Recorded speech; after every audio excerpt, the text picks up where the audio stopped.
Hi. We've got a bit more pre-processing to do, but it is of a different kind. We said we will use a logistic regression to predict absenteeism. Logistic regression is a type of classification, so we will be basically classifying people into classes. What are these classes then? That's what we must settle first, and then pre-process our data to reflect this decision. The approach we will use here is to create two classes, one representing people who have been excessively absent, and another which represents people that haven't.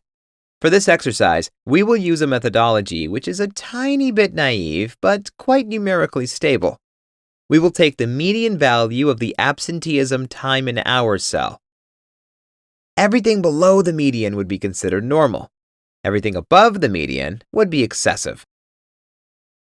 Okay, let's find that median.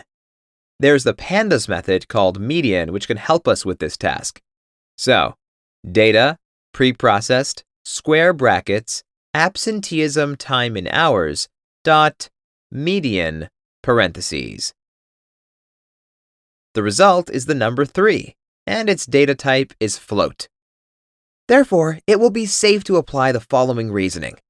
Everyone that has been absent for more than 3 hours will be thought of as excessively absent. Good! 3 hours is our cutoff line. If an observation has been absent for less than 3 hours, we will assign it the value of 0, otherwise, the value of 1. In supervised machine learning, we call these zeros and ones targets. These are the values we are aiming for. Our task will be to predict whether we will obtain a 0 or a 1.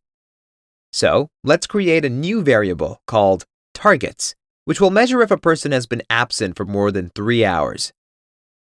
We will use the NumPy method where. If you are familiar with Excel's if function, this method is constructed in the same way. We've got 3 arguments, a condition, value if true, and value if false.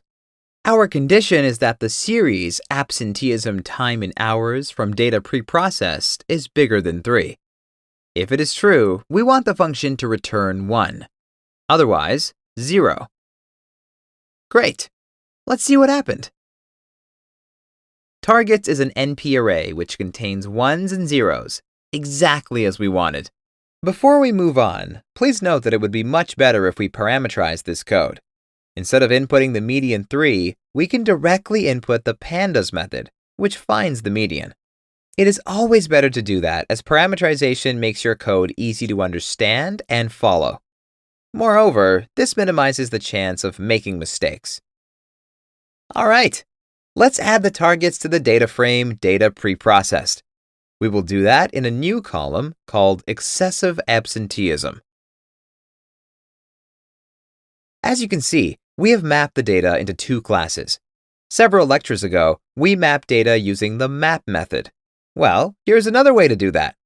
The only downside of this methodology is that we went from a pandas data frame through NumPy array and back to a pandas data frame to reach this result. Doesn't matter though, you've got another pre-processing method under your belt. Great! So since we are here learning new tools, let's finish off with some revelations.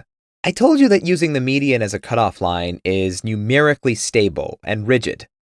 That's because by using the median, we have implicitly balanced the dataset. Roughly half of the targets are zeros, while the other half, ones. As you may remember, this will prevent our model from learning to output one of the 2 classes exclusively, thinking it did very well. In order to prove that, let's divide the number of targets that are ones by the total number of targets. The number of targets that are ones can be found by summing up all values of targets, while the total number of targets is simply the shape on axis 0. The result is around 0.46. So around 46% of the targets are ones, thus around 54% of the targets are zeros.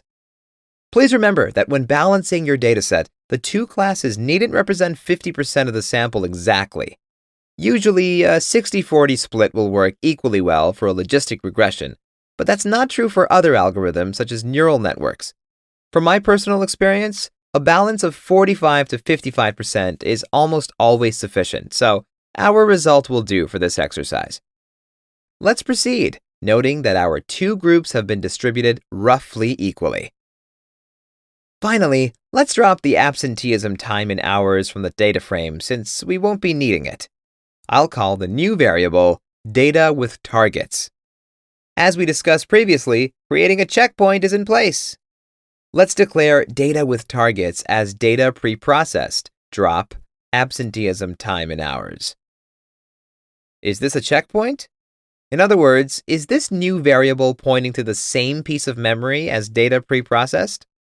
I think so, but we can double check that by using the reserved word is. Let's write data with targets is data preprocessed. There are two possible results, true or false. If the output is true, then the two variables refer to the same object or the same piece of memory. Instead, if it is false, the two variables refer to different objects.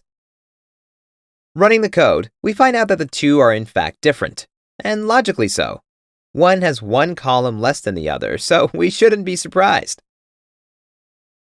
Okay, data with targets is our checkpoint then.